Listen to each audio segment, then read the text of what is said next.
નમસ્કાર મિત્રો, સ્વાગત છે તમારું અમારા યુટ્યુબ ચેનલની અંદર। મિત્રો, જો તમારું બેંકમાં ખાતું હોય તો જાણી લો મોટી અપડેટ। જી હા મિત્રો, 1 ઓગસ્ટ 2024ના મહિનાથી સમગ્ર બેંકોમાં નવા નિયમો લાગુ કરવામાં આવ્યા છે। જેમાં મિત્રો એસબીઆઈ એટલે કે state bank of India, BOB એટલે કે બેંક ઓફ બરોડા, પીએનબી એટલે કે Punjab national bank, HDFC bank, Canara bank સહિતની ખાનગી તેમજ સરકારી બેંકોમાં 1 ઓગસ્ટ 2024ના મહિનાથી મહત્વના 5 નવા નિયમો લાગુ કરવામાં આવેલા છે। આજના વિડીયોમાં મિત્રો આપણે જોશું કે ઓગસ્ટ 2024ના મહિનામાં કયા એવા મહત્વના નિયમો લાગુ કરવામાં આવ્યા છે, એમની વિગતવાર માહિતી વિડીયોના મારફતે મિત્રો આપણે જોશું અને જાણીશું। તો મિત્રો, સંપૂર્ણ માહિતી જાણવા માટે ગુજરાતના તમામ બેંક ખાતા ધારકો વિડીયોના ખાસ છેલ્લે સુધી બન્યા રહેજો અને મિત્રો ચેનલ પર પણ નવા આવ્યા હોય તો વિડીયોને લાઈક કરી દેજો અને ચેનલને સબસ્ક્રાઇબ કરવાનું પણ ના ચૂકશો। તો મિત્રો, સૌપ્રથમ તો વાત કરીએ પેલા નવા નિયમ વિશે। તો મિત્રો, રેપો રેટમાં થઈ શકે છે ઘટાડો। જી હા મિત્રો, આ મહિને ભારતીય રિઝર્વ બેંકની મોનિટરી પોલિસી કમિટી એટલે કે મિત્રો એમપીસીની બેઠક મિત્રો 3 ઓગસ્ટ 2024 થી લઈ અને મિત્રો 5 ઓગસ્ટ 2024 દરમિયાન યોજાવાની છે। 5 ઓગસ્ટે મિત્રો આરબીઆઈ ગવર્નર રેપો રેટ અંગેને નિર્ણય જાહેર કરશે। જ્યારે મિત્રો જો રેપો રેટમાં ઘટાડો કરવામાં આવશે તો મિત્રો હોમ લોન, કાર લોન તેમજ પર્સનલ લોનની ઈએમઆઈમાં રાહત મળી શકે છે। બીજી તરફ મિત્રો ફિક્સ ડિપોઝિટ એટલે કે એફડી પર મળતા વ્યાજ દર પર નિર્ણયની અસર પડી શકે છે। તો મિત્રો રેપો રેટમાં થઈ શકે છે 1 ઓગસ્ટ 2024 થી લઈને 5 ઓગસ્ટ 2024 દરમિયાન ઘટાડો। તેમના પછી મિત્રો વાત કરીએ બીજા નવા નિયમ વિશે। તો મિત્રો આઈટીઆર ફાઇલ કરવાની અંતિમ તારીખ જાહેર। જ્યાં મિત્રો પગારદાર કરદાતાઓ માટે આવકવેરા રિટર્ન એટલે કે મિત્રો આઈટીઆર ફાઇલ કરવાની છેલ્લી તારીખ મિત્રો 31 ઓગસ્ટ 2024ના રોજ પૂર્ણ થશે। હવે મિત્રો મોડું રિટર્ન ભરનારાઓને તેમની આવક અનુસાર મિત્રો ₹1000 થી લઈને 5000 સુધીનો દંડ ચૂકવવો પડશે। જ્યારે મિત્રો નાના વેપારીઓ, ફ્રીલાન્સર્સ અને મિત્રો કલમ 44A(d) તથા મિત્રો 44A(da) હેઠળ આવતા કરદાતાઓ માટે આઈટીઆર ફાઇલ કરવાની છેલ્લી તારીખ એટલે કે અંતિમ તારીખ 31 ઓગસ્ટ 2024 નક્કી કરવામાં આવી છે।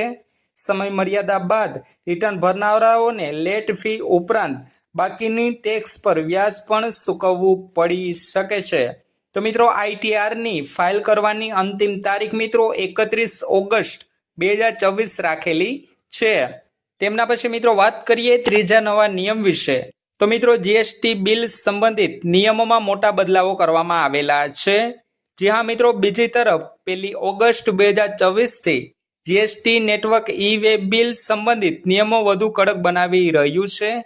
હવે મિત્રો બિલ ટુ શિપ ટુ ટ્રાન્ઝેક્શનમાં શિપ ટુ પક્ષનો જીએસટીઆઈએન આપવો ફરજિયાત રહેશે। આ ઉપરાંત મિત્રો એકવાર ઇનવોઇસ રેફરન્સ નંબર એટલે કે મિત્રો આઈઆરએન જનરેટ થઈ ગયા બાદ તેમાં કોઈ પણ પ્રકારનો ફેરફાર કરી શકશે નહીં। મિત્રો 1 ઓગસ્ટ 2024 થી અમલમાં આવનાર આ તમામ ફેરફારોની સીધી અસર ઘર ખર્ચ, લોન, રોકાણ, બેન્કિંગ અને મિત્રો ટેક્સ સંબંધિત આયોજન પર પડશે। જેથી મિત્રો સમયસર જરૂરી માહિતી મેળવી અને મિત્રો નાણાકીય આયોજન કરવું દરેક માટે મહત્વપૂર્ણ બની ગયું છે। તેમના પછી મિત્રો વાત કરીએ ચોથા નવા નિયમ વિશે। તો મિત્રો CKYC 2.0 સિસ્ટમ અમલમાં મૂકવામાં આવી। જ્યાં મિત્રો દેશની બેંકો અને મિત્રો નાણાકીય સંસ્થાઓમાં ગ્રાહક ચકાસણી પ્રક્રિયાને વધુ ઝડપી તેમજ મિત્રો સુરક્ષિત બનાવવા માટે મિત્રો 1 ઓગસ્ટ 2024 થી સેન્ટ્રલ નાવ યોર કસ્ટમર એટલે કે મિત્રો CKYC 2.0 સિસ્ટમ અમલમાં મૂકવામાં આવેલી છે। નવા નિયમો હેઠળ મિત્રો દરેક ગ્રાહકોને 14 અંકનો યુનિક CKYC નંબર ફાળવવામાં આવશે। આ સિસ્ટમ લાગુ થયા બાદ ગ્રાહકોએ બેંક, વીમા કંપની કે મ્યુચ્યુઅલ ફંડમાં રોકાણ કરતી વખતે વારંવાર કેવાયસી દસ્તાવેજો જમા કરાવવાની જરૂર પડશે નહીં। તો મિત્રો CKYC 2.0 1 ઓગસ્ટ 2024 થી આ સિસ્ટમ એક અમલમાં મૂકવામાં આવેલી છે। તેમના પછી મિત્રો વાત કરીએ છેલ્લે પાંચમા નવા નિયમ વિશે। તો મિત્રો વ્યાજ દર ગ્રાહકોના ક્રેડિટ સ્કોર પર નિર્ભર રહેશે। જી હા મિત્રો, બેંક ઓફ મહારાષ્ટ્રની સત્તાવાર વેબસાઇટ પર આપેલી માહિતી મુજબ આ ખાસ વ્યાજદર ગ્રાહકોના ક્રેડિટ સ્કોર પર નિર્ભર રહેશે. જો કોઈ ગ્રાહકનો સિબિલ સ્કોર કે ક્રેડિટ સ્કોર મિત્રો 800 કે તેથી વધુ સારો હોય તો મિત્રો તેઓએ માત્ર 7% સૌથી ઓછા વ્યાજદરે મિત્રો હોમ લોન મેળવી શકે છે. જ્યારે મિત્રો 750 થી લઈ અને મિત્રો 799 ની વચ્ચેનો ક્રેડિટ સ્કોર ધરાવતા ગ્રાહકોને મિત્રો 7.25% વ્યાજદરે લોન મળી રહેશે.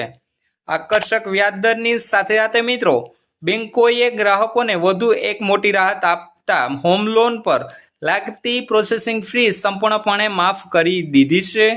સામાન્ય રીતે મિત્રો લોન લેતી વખતે ગ્રાહકોએ પ્રોસેસિંગ ફી પેટે હજારો રૂપિયા ચૂકવવા પડતા હોય છે, પરંતુ મિત્રો આ ફી માફ થવાથી લોન લેતી વખતે થતો પ્રારંભિક ખર્ચ ઘણો ઘટી જશે, જેથી મિત્રો મધ્યમ વર્ગના પરિવારોને ખૂબ જ ફાયદાકારક સાબિત થશે.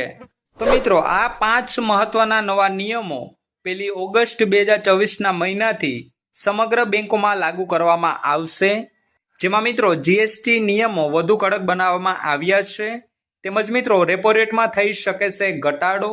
આઈટીઆર ફાઇલ કરવાની અંતિમ તારીખ જાહેર કરવામાં આવી છે. તદુપરાંત મિત્રો CKYC 2.0 સિસ્ટમ અમલમાં મૂકવામાં આવેલી છે. તદુપરાંત મિત્રો ગ્રાહકનું વ્યાજ દર તેમના સિબિલ સ્કોર તેમજ ક્રેડિટ સ્કોર પર ડિપેન્ડ કરવામાં આવેલું છે. તો મિત્રો બસ આ જ હતી વિગતવાર માહિતી બેંક ખાતા ધારકો માટે, જે મિત્રો 1 ઓગસ્ટ 2024ના મહિનાથી આ 5 મહત્વના નિયમો લાગુ કરવામાં આવેલા છે એમની.